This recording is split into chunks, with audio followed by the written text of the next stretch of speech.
Well, time sure has gone by quickly, huh fellas? It's been almost a year when I decided to finally catch up on the SpongeBob movies to see how the sequels were for myself. Up until that point, I spent years being familiar with just the first movie, and nothing more. But then the praise that Sponge Out of Water was getting finally got to me, and I decided to finally check it out. And despite my doubts, I had a surprisingly nice time sitting through it. I wouldn't say I regret missing out, but it was still worth the time. Sponge on the Run, on the other hand... well, the feedback on that was made pretty clear. But now I have another reason to go into the franchise, as we're really close to the 25th anniversary of the show. Yeah, that's right. This show's been going on for a quarter of a century. And for such an occasion, I'm sure those at Nick have something in store for the world. Or at least I can assume. I wouldn't know exactly, as I'm just writing the script now at the start of the year. And as far as I can tell at the moment, there haven't been any announcements yet for what they've been cooking. But based on past anniversary specials we got from the show, it looks like it could go either way. It could take the big birthday blowout path, which could lead to quite an adventure filled with some fascinating experimental scenes, a decent use of characters, some surprisingly amusing bits, and an enjoyable experience all around. But at the same time, there's also the truth or square route. A journey that was drastically stretched out, filled with some confusing mishaps that didn't really lead to much, and left a lot of people saying, "What the hell is that?" But we won't know for sure until something comes out. So in the meantime, I feel it's fitting to look back at the previous anniversary special SpongeBob and the gang went through in the show, and we'll see what happened between these two specials, starting from a pretty forgettable adventure, and going up to one of the biggest fan favorite episodes we've gotten in recent years. Are you ready, kids? Aye, aye, Captain! I can't hear you! Aye, aye, Captain! Oh, okay, I guess we're starting now, alright. So first on the menu, we've got this special, fresh from the 2009 grill, Truth or Square, aka the massive, but also surprisingly flavorless dish. So the first thing some might notice about this episode was the release date. While this episode was planned to serve as the 10-year anniversary special for the show, this episode did come out on the right year, 10 years after the show's 1999 debut, although they picked a rather confusing date to air the episode itself. Now to be fair, it's a little debatable what can really be considered the anniversary date of the show. Some might say it was July 17th when they first started airing episodes regularly, and some might say it was May 1st, when Help Wanted and the first ever set of episodes premiered. But for some reason, they skipped both potential dates and randomly aired the episode in November. I'm not exactly sure why, maybe it was just a bunch of production delays, which I could kinda understand given the length and the heft of this episode. Regardless though, the oddly chosen air date is no big deal in the long haul. So what about the episode itself? Surely they're gonna have some big exciting stuff to offer. It sure looked that way from the promos, so there was a chance this was gonna leave a big positive impression, right? Wrong-o. So for this special, they had an hour's time frame to fill. And you know, that's perfectly fine on its own. The SpongeBob movies ran longer, and they managed to give some very impressive stories. Well, okay, Sponge on the Run again was a little iffy, but still, 2 out of 3 isn't a bad mark. But then they also have to consider the filling for this episode's time frame. What kind of story did they have to offer in this hour? Well, that's where the actual problem starts spilling out. Half of the main story in this episode focuses on the anniversary of the Krusty Krab, but then SpongeBob and the gang end up locked in the freezer and spend pretty much the whole story stuck in the vents. Yeah. Riveting. Well, okay, there's a bit more offered in the story, but I'll get to that in a bit. The other half focuses on Patchy trying to arrange his own TV special for SpongeBob. And for the special, he calls up a lot of celebrities in hopes they'll take part. A sample of them including Will Ferrell, LeBron James, Robin Williams, and even Triumph the Insult Comic Dog. Listen, Scratchy, it's Patchy. No one cares what you think, Freckle Dick! But they're nothing more than just basic cameos for the sake of random appearance. Meanwhile, there were still a few celebrities who got more of an actual involvement in the story itself, like Pink for example, who I admittedly never knew that much about growing up. I mean, outside of this episode, I'm familiar with her So What song, and that's pretty much it. Then we have Ricky Gervais as the narrator. Now him I'm sure we know a bit more about, so it's fair to say this episode was pretty stacked with celebrity appearances, at least on Patchy's side. So I guess that looked promising for many that this was going to lead to some kind of enjoyable episode. But it's a shame they didn't put as much effort into the actual story as they did with the cast. Like, one of the biggest factors for how the story turned out naturally was the ending and how they closed up. The ending we got from SpongeBob's story was, well, alright. Nothing great, but it still did better than the end of Patchy's story. But even still, it wasn't that great either. Mostly just alright at best. It gives a cute song to wrap everything up, which is nice enough on its own, but it just kinda happens and doesn't really tie into anything we've seen throughout the special. Like, yeah, it's for the Krusty Krab's anniversary, but I feel it would have had a nicer feel if it had more of a connection to, well, pretty much anything we've seen on this adventure. Everything you get to see SpongeBob and the Krusty crew doing in preparation for the Krusty Krab's big event and everything they encounter in events, it's all just easily forgotten about. But they didn't have to be. Why not have some callbacks to some of the new things they've learned about and seen? Or why not have some particular memories they look back on instead of, tossing all that aside like it never happened? And this leads to the biggest problem in SpongeBob's story. What exactly was there to remember here? Because in the end, well, Squidward said it best. We went through all of that for nothing? There was the Vent's map system, which didn't really help them at all. There was the secret camera room, which doesn't really play into anything, and I don't think it's ever really brought up again for that matter. And then there's Sandy, who just appears for a few scenes, including SpongeBob's wedding memory.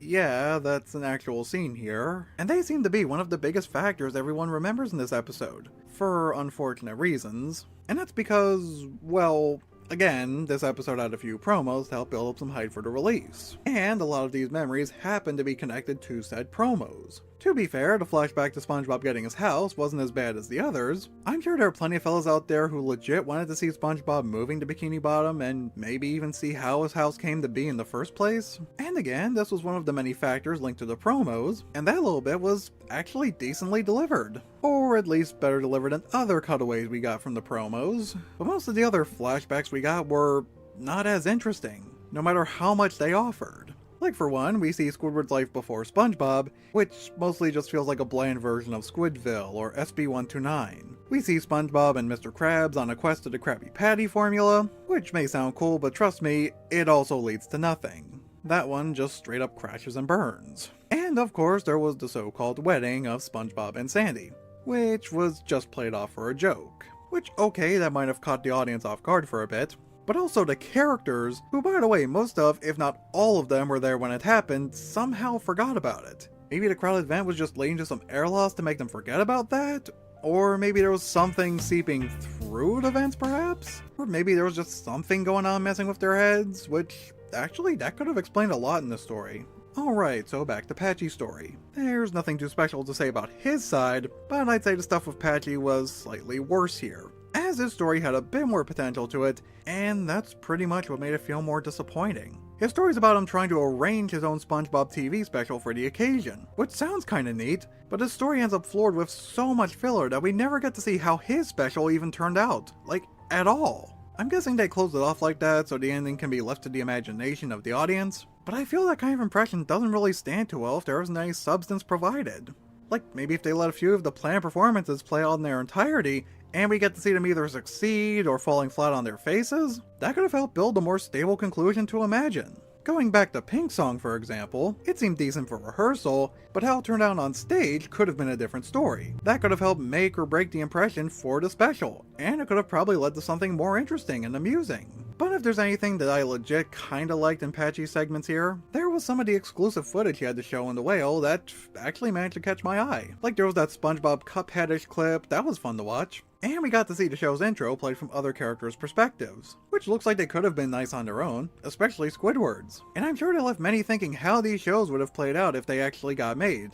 Well, except for Patrick. Cause, we already saw how his show turned out. But aside from that, what else is there to remember when everything was so drastically stretched out to fill in the runtime? I don't know, it just seemed like an hour was a bit too much of an anticipation for the staff, and in a lot of these moments it kinda shows. And that's probably the biggest issue this special had, was that they spent so much time farting around on both stories, Patchy's and SpongeBob's, that we never really get to see what they were setting up for play out in the first place. And sure, you could argue that's not always a bad thing. There are plenty of times where it's the journey that usually matters and not the destination. But if the journey itself wasn't that good either, then there's practically nothing to it. Nothing to gain, nothing that can be fondly remembered, well, except for maybe the songs. There were a few I admittedly found enjoyable, but still nothing too amazing. So in the end, there was mostly nothing in this whole shebang. which I guess was fairly common around the time of this episode. I mean, this was between season 6 and 7, and I'm sure we all remember how the show was turning out around that era,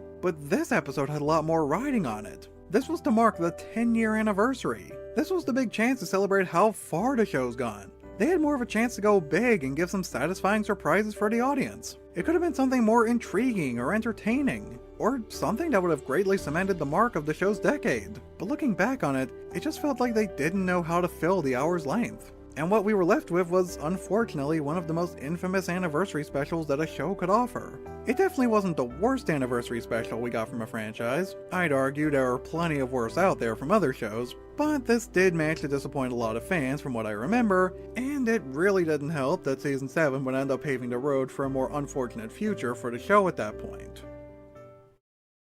Well, now that the overdone course is out of the way, next we've got the more decently prepared cakewalk to go through, SpongeBob's Big Birthday Blowout. The 20th anniversary special, and released July 12, 2019, a much closer mark to one of the considerable dates this time around. So this episode, as you can already tell, takes place on SpongeBob's birthday. So yeah, right from the start they decided to take the meta route. And yet this also gives the impression the writers had a bit more of an idea how to celebrate the occasion this time. Well, then again, it's not that hard to come up with something that can be more exciting than spending another hour trapped in a vent. This time, however, SpongeBob and Patrick get on a tour bus leading to the surface. Which, yeah, okay, seeing the surface might not be anything too unique. We've seen it a few times before in the show and the movies. But I will say, this was the most involvement the writers gave the surface setting outside of the movies. So as a result, that helps make for a nice staple in the show, but I'll go more into that later. And while this is going on, Sandy's arranging a party with a lot of the gang, including some longtime characters like Bubble Bass? Wait, they brought him back for this? Well, I guess they decided to use the special as an opportunity to give him a big return, huh? I don't think so. And then we have some presumably more recent characters like this Peter Lorre kind of guy, which I definitely don't remember seeing. I guess I've been away from the show longer than I thought. We also get a ton of smaller cameos too, like Mindy, who I don't think we've seen since the movie. We also get some screen time with Larry the Lobster, the Hoopla guy, the Strangler comes back. Now he was someone I certainly missed. It may have been a small appearance, but it felt great to see him again, and under less violent circumstances this time. And then there were the characters I'm sure we all know who are helping out with this. They included a lot of the mains, like Mr. Krabs, Squidward, oh, and Mrs. Puff. Well, that was a nice surprise to see she wanted to help even after all the trauma SpongeBob put her through. But this shows she still seems to care despite it all, so that was nice of her. And then we got Plankton, who at first I thought he had some sort of plan going on here, and that could have been why he was helping out too, even though that didn't seem to be the case.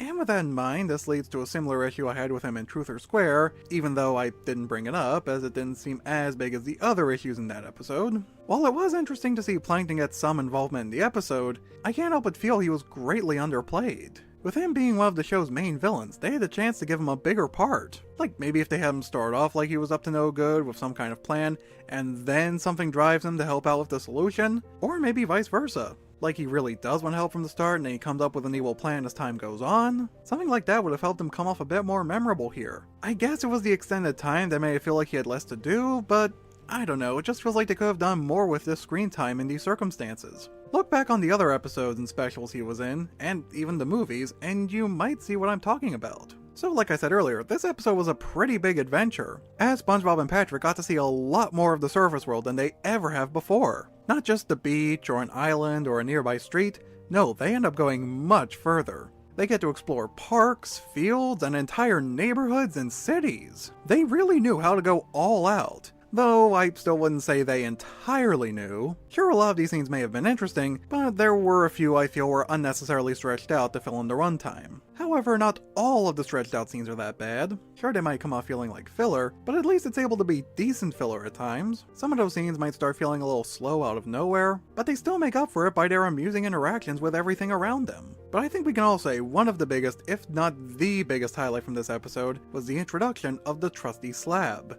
Hell, they could end up making a whole episode that gives more focus on that place, and I'm sure it would be a nice new welcome to the show. Think about how neat and refreshing it would be to see a bigger sample of these human versions of the characters we all know and the lifestyles they go through. Yeah, sure, that might sound bland to some, but if you ask me, there was a lot of potential shown in this episode that I feel this kind of concept can stand on its own as a special. With all these human characters and these real-life atmospheres, but still combined with the over-the-top cartoony effects and scenarios, this could probably end up making something really neat somewhere down the road. And speaking of humans, just like in the other special, we had a few celebrity appearances. Well, except for Will Ferrell. Shame too, he never got that chance to come back.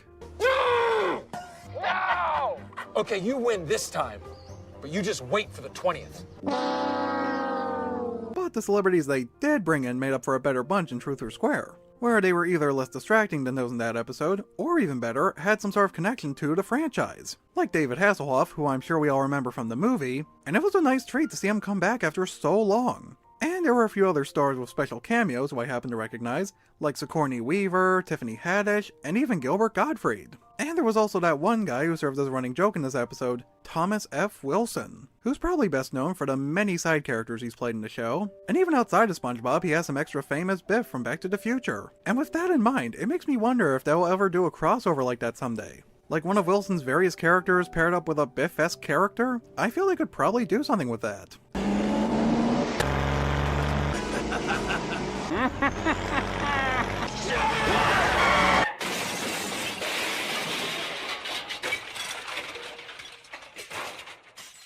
And of course, what's a SpongeBob special without the fan club president himself, Patchy? Yeah, he takes part in the special too. And thankfully, his half of the story is a lot more sparing this time. What he went through was nowhere near as long or hectic as it was in Truth or Square. He's simply making his way to SpongeBob's place for the party. Good to see he didn't go through as much of an issue this time. In fact, his story in general played out a lot better this time too. With more energy in the jokes and less padding forced in, it was more enjoyable to see him during his screen time here. And all the stories had a more satisfying tie-up with everyone together for the party in the end. So yeah, this was actually a pretty nice special. It may not be something I'd be watching over and over again, but at least it was more enjoyable than Truth or Square. Yeah, I may have had a few criticisms on Birthday Blowout too, but it was still surprisingly enjoyable. You can definitely tell there was more care and consideration put into the occasion for the anniversary this time. But even after so long, I feel one huge downside to this special is that Steven Hillenburg never got to see its release. Honestly, it would have been interesting to know what his reaction was once it finally got finished. So here we are now, 25 years later. We may have had a lot going on during these anniversary specials, as the Birthday Blowout was 5 years ago and Truth or Square was 15 years ago, and with all the time that's gone by as the show went on, it's fair to say that the show's gone through a lot of notable changes and shifts, for better, and in some ways for worse. Whether it's stuff happening in the episodes themselves, or maybe behind the scenes incidents. At the time of recording this, we still don't know what's to come next. But regardless, I'm not really sure if I'd be willing to take the time to watch it for a while, if we do end up getting something after all. As even after all this time, I still can't really afford cable, but even if I did, I wouldn't use it to support Nick per se. But if we do end up getting something for our 25th anniversary special, I might still end up taking some kind of glance at it somewhere down the road. But that mostly depends on how the circumstances turn out on their end, as well as mine. But like I always say at the end of these videos, we'll soon see, won't we?